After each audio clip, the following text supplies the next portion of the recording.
I mean आप fever के लिए तो दवाई लेते हो, लेकिन आपको एंटी डिप्रेसेंट्स नहीं लेने हैं बिकॉज आपको लगता है कि there is a stigma and taboo attached to it कि लुकन गुस्न पाई लगुन में we need to be more accepting of each other, we need to be accepting of ourselves, our flaws, nobody is इस तरीके के हालात पूरे कश्मीर में हम पिछले 1 महीने से देख रहे हैं, जिसमें ख़वातीन की अगर हम बिलखुसूस बात करेंगे, कई एक जो खुदकशी के वाक़यात हैं वो सामने आ रहे हैं, जिस पर काबू पाने की अशद ज़रूरत है। क्या वजह हो सकता है? मेरे साथ बात करने के लिए मौजूद हैं एडवोकेट नादिया फ़ारूक, जो कुपवारा कोर्ट में काम करती है, पिछले कई सालों से अच्छी खासी एक्सपीरियंस है। तो आपका बहुत बहुत शुक्रिया वक्त देने के लिए। मैं आपसे जानना चाहूँगा, क्या वजूहत रह सकते हैं या हो सकते हैं जिससे हम ये देख रहे हैं कश्मीर में पिछले कई दिनों से खुदकुशी के वाक़यात सामने आ रहे हैं, इसमें ज़्यादातर ख़वातीन पार्ट ले रहे हैं? जहाँ तक खुदकशी का ताल्लुक है, as per me it is not something that has to be very gender biased, it is not something सिर्फ औरतों में है।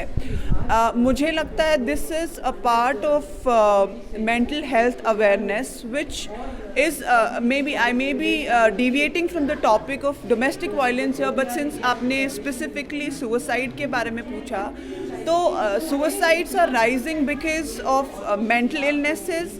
I think there is a high time for us to recognize that जो mental illnesses है, depression and anxiety, they are very different from sadness. You know, people don't speak about mental illnesses because of the stigma and taboo that is attached to it. कई बार आप ये बोलोगे कि आप ज़हनी बीमार है तो आपको पागल बोला जाएगा, but it is actually not the case. आपको फीवर है, you have you know diseases as deadly as cancer. If you do not have a problem acknowledging those diseases, why do you have problems acknowledging a mental illness? So I would urge everybody, particularly the youth of Kashmir, जो कि मुब्तला तो mental illnesses में है, I would urge them, I would beseech their parents, their guardians to actually look for ways to deal with mental illness rather than to cover it up. I mean, there is no shame in admitting if you have a mental disorder. It is as good as a fever. जैसे मैंने कहा, जैसे आपको जुकाम है, you don't shy away, आपको तो शर्म नहीं आती ना ये बोलने में। आप सिर्फ दिमागी थोड़ा सा प्रॉब्लम है जिसको ठीक करने की ज़रूरत है। Suicide definitely is something that is related to, बिल्कुल मुझे लगता है कि हर किसी इंसान की ज़िंदगी में एक मोमेंट तो ऐसा आता ही होगा where a person wants to take his life, जहाँ पे एक इंसान को लगता है कि नथिंग इज़ वर्थ इट, मुझे नहीं जीना।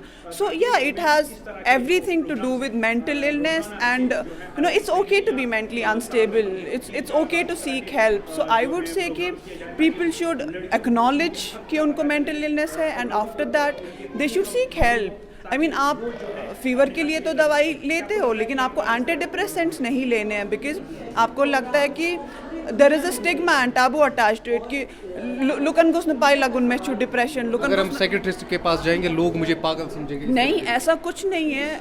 सो कहीं ना कहीं तो चेंज लानी है ना, there is a change that is to be brought and I think it is indispensable. I think it is high time we as youth you know speak up about it. We should look around.